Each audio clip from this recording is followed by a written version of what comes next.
श्रोता प्रेमियों, मैं राम सागर शास्त्री आप लोगों के समक्ष रखने जा रहा हूं एक प्रसंग, महात्मा बुद्ध की कथा।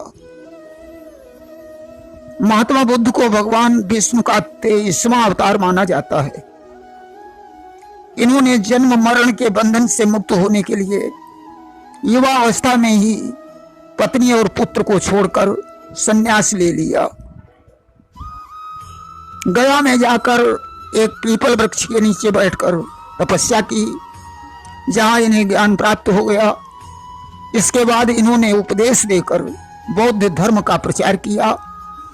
80 वर्ष की अवस्था में इनका निर्वाण हो गया।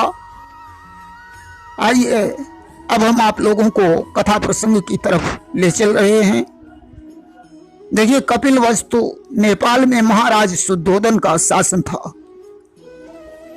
राजा शुद्धोदन की 2 रानियां थीं। लिखा है कि श्री महाराज शुद्धोदन के सुचि महलों में 2 रानी थीं, दोनों सुयोग्य, दोनों सुंदर, दोनों सतवती सयानी थीं। दोनों रानियां सुंदर, सुशील, सुयोग्य और सतवंती थीं। इनकी बड़ी रानी का नाम माया देवी और छोटी रानी का नाम गौतमी था। कालांतर में बड़ी रानी माया देवी ने एक पुत्र को जन्म दिया। अब तो राजमहल में खुशियां छा गईं। राजा शुद्धोदन बड़े प्रसन्न हैं, परंतु विधाता की गति को कौन जान सकता है। पुत्र जन्म के 7वें दिन ही महारानी मायावती का देहांत हो गया। अब तो राजा चिंता में डूब गया। हे विधाता, अरे तूने ये क्या कर दिया? अब इस नवजात शिशु का पालन पोषण कौन करेगा? उस समय गौतमी ने कहा, महाराज आप चिंता न करें, मैं इसे अपना पुत्र समझकर इसका पालन पोषण करूंगी। आज गौतमी उस बच्चे का पालन पोषण करने लगी। गौतमी ने उस बच्चे का नाम सिद्धार्थ रख दिया। नामकरण के पश्चात राजा ने पुत्र जन्म का उत्सव किया, जिसमें 8 विद्वान पंडितों को बुलाया।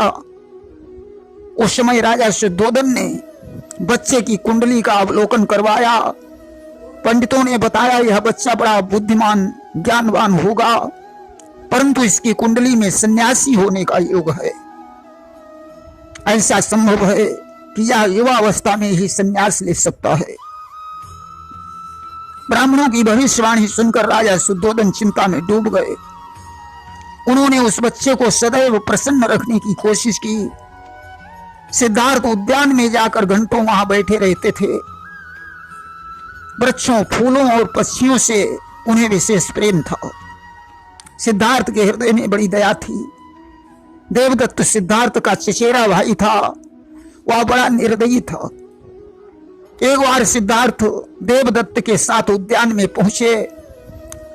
सिद्धार्थ उद्यान की सुंदरता देखने लगे कि सानंद देखता जाता था उद्यान की बिसद बहारी को, आंखें आलिंगन करती थी कुदरत की क्यारी क्यारी को।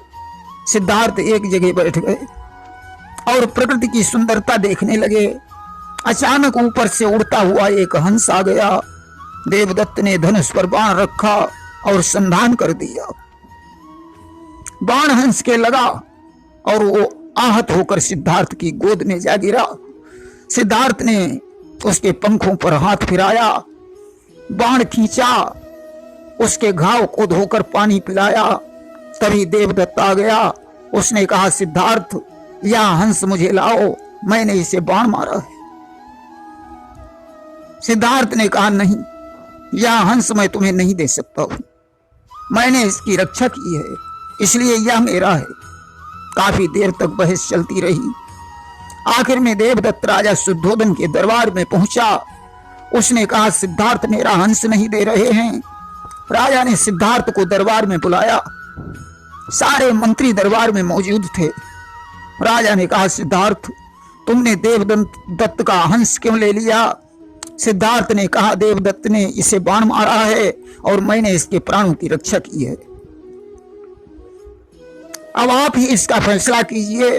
राजा ने मंत्रियों से पूछा, इसका क्या निर्णय हो सकता है?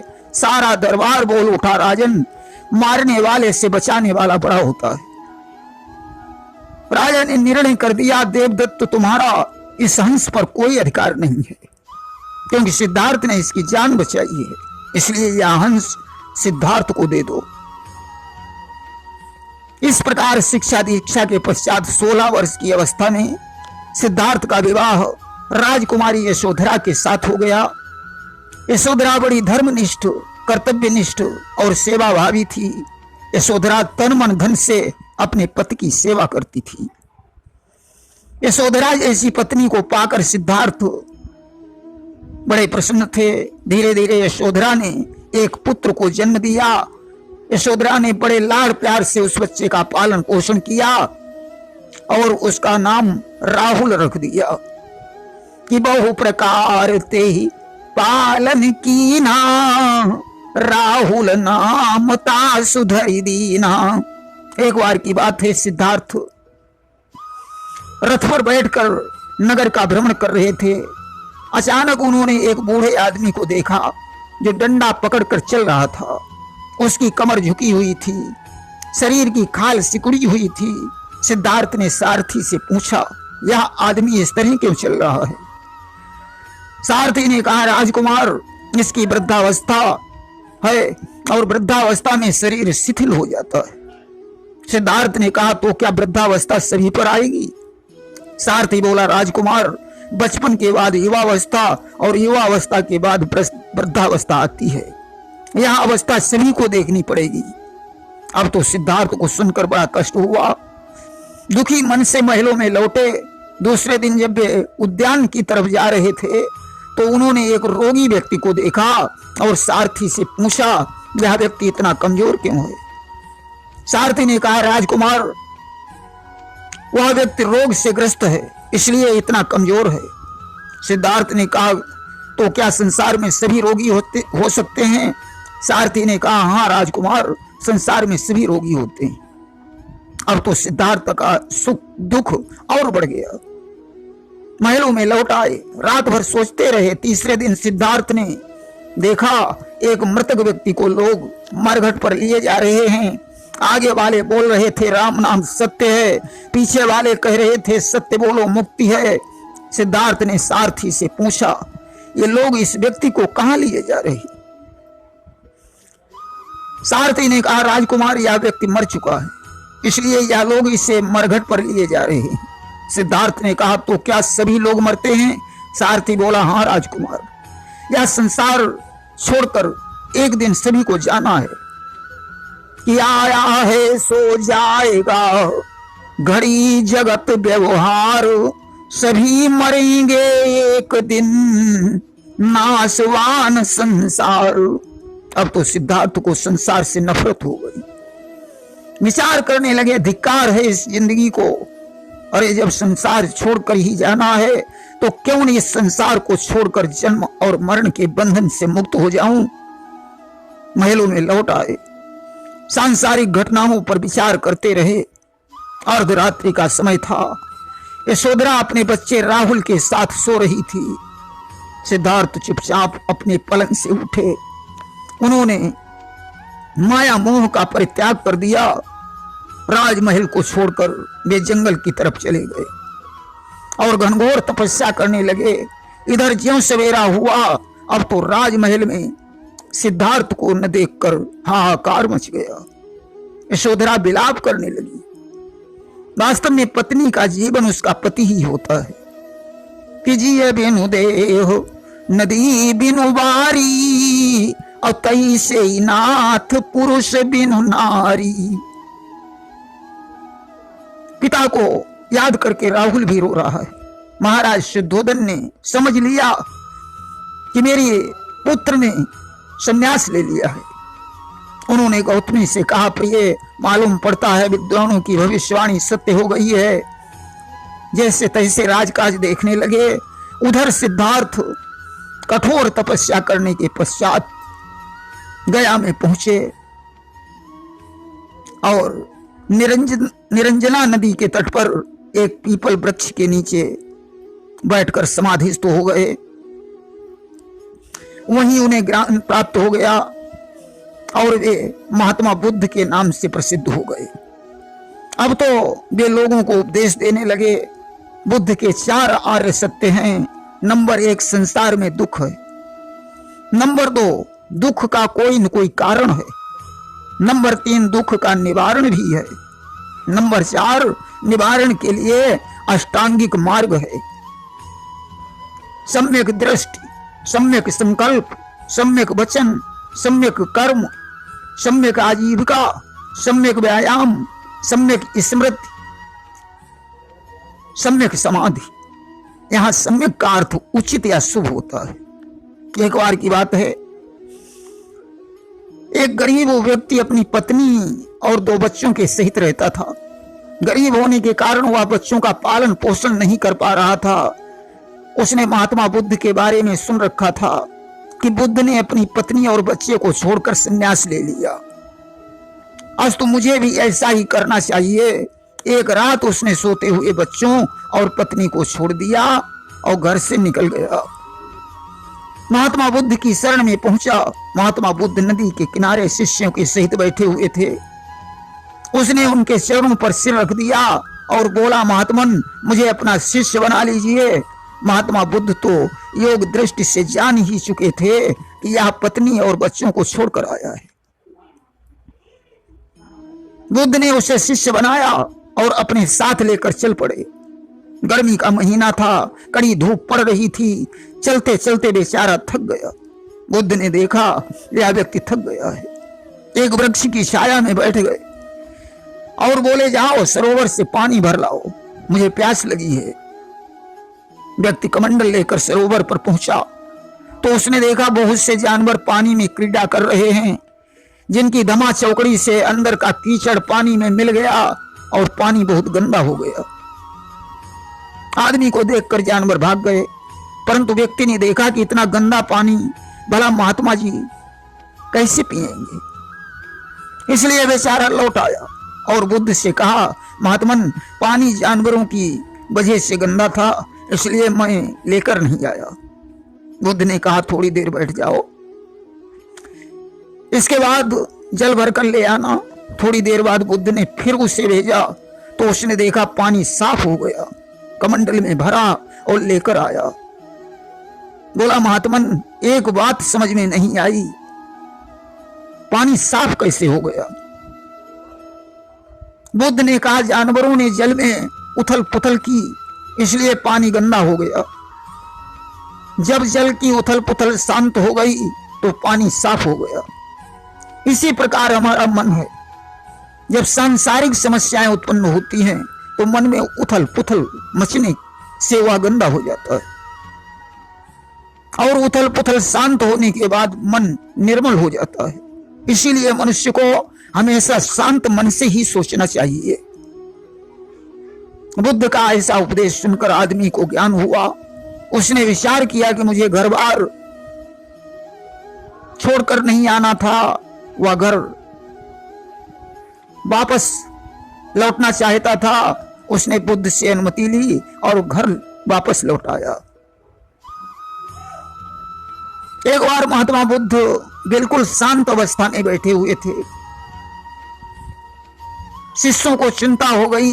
उन्होंने विचार किया कि शायद महात्मा बुद्ध बीमार हैं या फिर हम लोगों से कोई अपराध हो गया है, इसलिए वे बोल नहीं रहे। उन्होंने बुद्ध से शांत होने का कारण पूछा, परंतु वे कुछ भी नहीं बोले। तभी क्रोध से भरा हुआ हाँफता हुआ एक आदमी आया। उसने कहा, मुझे बुद्ध के पास जाना है। शिष्यों ने उसे रोक लिया तो वह जोर जोर से चिल्लाने लगा, गुरुजी, मुझे अंदर आने से क्यों रोक रहे हो? महात्मा बुद्ध ने अपनी आंखें खोली और शिष्यों से कहा, यह आदमी अछूत है, इसलिए इसे अंदर मत आने देना। शिष्यों ने कहा, गुरुदेव, धर्म में तो यही कहा गया है कि जाति पाति पूछे नहीं कोई, हरि को भजे सो हरि का होई। बुद्ध ने कहा, यह आदमी क्रोध में है, इसकी मानसिक दशा ठीक नहीं है, इसलिए ऐसा आदमी अछूत माना जाएगा। व्यक्ति बुद्ध की बात सुन रहा था। बुद्ध ने और भी कहा, क्रोध से भरे हुए व्यक्ति का ज्ञान नष्ट हो जाता है, अतः उसे अछूत मानकर दूर रहना चाहिए। क्रोध से तन मन धन तीनों को क्षति पहुंचती है। अब तो बुद्ध का उपदेश सुनकर आदमी के बात समझ में आ गई और वह बुद्ध को प्रणाम करके घर चला गया। एक बार भिक्षा मांगने के लिए बुद्ध एक किसान के यहाँ गए। बुद्ध को देखकर किसान बोला, मैं दिन भर हल जोतता हूं, फिर बीज बोकर फसल तैयार करता हूं और उसे काट कर घर लाता हूं, बड़ी मेहनत करता हूं और आपको सिर्फ भोजन चाहिए। बुद्ध ने कहा, श्रीमान जी, हम भी खेती करते हैं, मेरे पास हल भी है और बैल भी। हमारी खेती तुम्हारी खेती से कई गुना अच्छी है। मेरे पास प्रजा रूपी हल है जिसमें स्मृति और जागरूकता का फाल लगा हुआ है। श्रद्धा के बीज बोता हूं, तपस्या की वर्षा होती है और आनंद की फसल काटता हूं। इसे अमृत की खेती कहते हैं।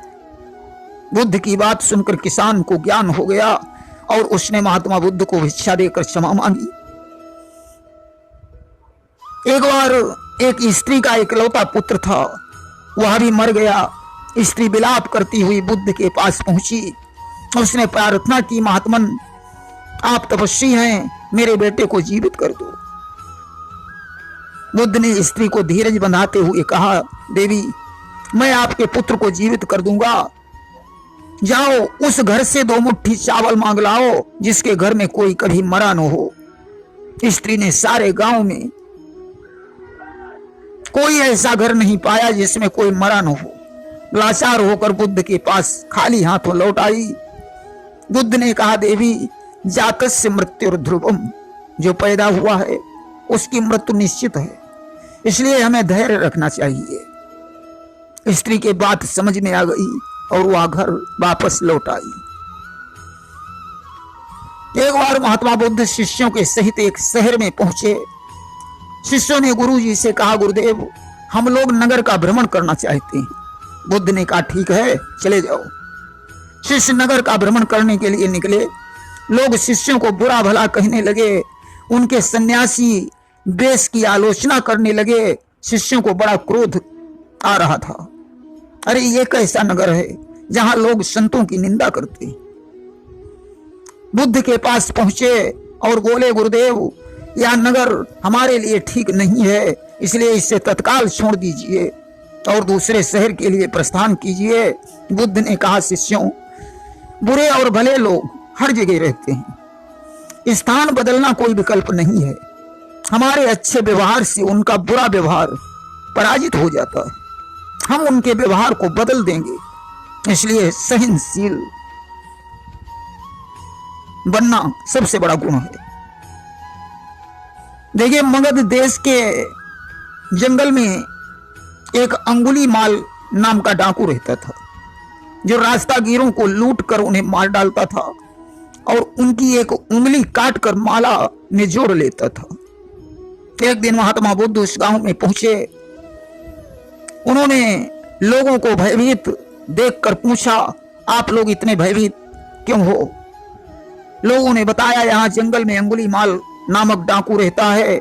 बुद्ध ने कहा, मैं उस डाकू से मिलना चाहता हूं। लोगों ने कहा, महात्मन, वो आपको भी मार डालेगा, इसलिए उस जंगल में मत जाइए। परंतु बुद्ध नहीं माने। ज्यों ही वे जंगल से गुजरे, अंगुलीमाल ने देखा, उसने चिल्लाकर कहा, ठहर जा सन्यासी, कहां जा रहा है? बुद्ध ने उसकी बात पर कोई ध्यान नहीं दिया। अंगुलीमाल ने फिर कहा, ठहर जा सन्यासी। बुद्ध वहीं ठहर गए। उन्होंने पीछे मुड़कर देखा, एक खूंखार डाकू हाथ में तलवार लिए हुए, काले वस्त्र धारण किए हुए, अंगुलियों का माला पहने हुए पीछे दौड़ा चला आ रहा है। बुद्ध उसे देखकर भयभीत नहीं हुए। उन्होंने कहा, मैं तो ठहर गया, परंतु तू कब ठहरेगा? अंगुलीमाल ने कहा, मेरे नाम से लोग थर्राते हैं और तुझे कोई डर नहीं लगता? बुद्ध ने कहा, डरा उसको जाता है जो सर्वशक्तिमान होता है, तेरे जैसे निर्बल डाकू से डर कैसा? उसने कहा, मैं एक बार में ही 10 लोगों के शीश काट देता हूं, क्या मैं सर्वशक्तिमान नहीं हूं? बुद्ध ने कहा, जाओ वृक्ष की एक डाल तोड़ लाओ, मैं आपको सर्वशक्तिमान मान लूंगा। डाकू ने कहा, डाल की बात ही छोड़ो, मैं पूरा पेड़ उखाड़ कर लाता हूं। बुद्ध ने कहा, पेड़ की जरूरत नहीं है, डाल तोड़ लाओ। अंगुलीमाल डाल तोड़ कर लाया। बुद्ध ने कहा, अब इस डाल को पेड़ में जोड़ दो। उसने कहा, डाल कैसे जुड़ेगी?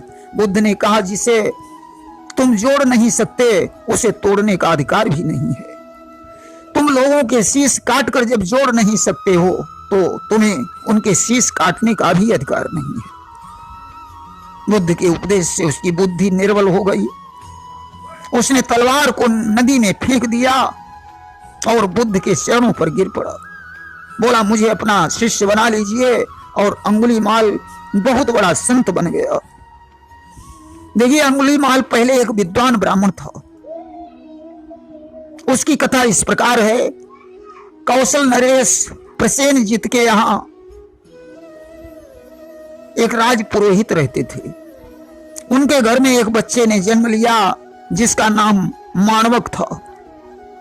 ज्योतिषियों ने उसकी कुंडली देखकर बताया था कि यह बालक एक हत्यारा डाकू बनेगा। पुरोहित ने माणवक को आचार्य मणिभद्र के पास शिक्षा प्राप्त करने के लिए भेजा। माणवक बड़ी प्रखर बुद्धि का था। मणिभद्र की पत्नी कुलटा थी, वह माणवक पर आसक्त हो गई। माणवक भी युवावस्था का था। एक दिन मणिभद्र की पत्नी ने जब मणिभद्र दरबार को चले गए तो माणवक से कुत्सित इच्छा प्रकट की। माणवक ने कहा, आप मेरे गुरु की पत्नी हैं और मेरी मां के समान हैं। इस पर क्रोधित होकर गुरुपत्नी ने माणवक पर झूठा दोष लगा दिया। मणिभद्र ने माणवक को डांटा फटकारा और कहा, तू ब्राह्मण नहीं, हत्यारा है। इस दोष को मिटाने के लिए तुझे 1000 व्यक्तियों की हत्या करनी पड़ेगी। उसी समय माणवक ने हाथ में तलवार उठाई, लोगों के शीश काटने लगा। गिनती भूल जाने के कारण वह जिसे मारता था उसकी एक उंगली काट लेता था। धीरे धीरे उसने 999 लोगों की हत्या की। उसे एक व्यक्ति की तलाश और थी। तब तक इसकी भेंट महात्मा बुद्ध से हो गई और वह उनके उपदेश से बहुत बड़ा संत बन गया। ऐसे महात्मा बुद्ध का निर्वाण 80 वर्ष की अवस्था में उसी नगर में हो गया। प्रेम से बोलिए वृंदावन बिहारी लाल की जय।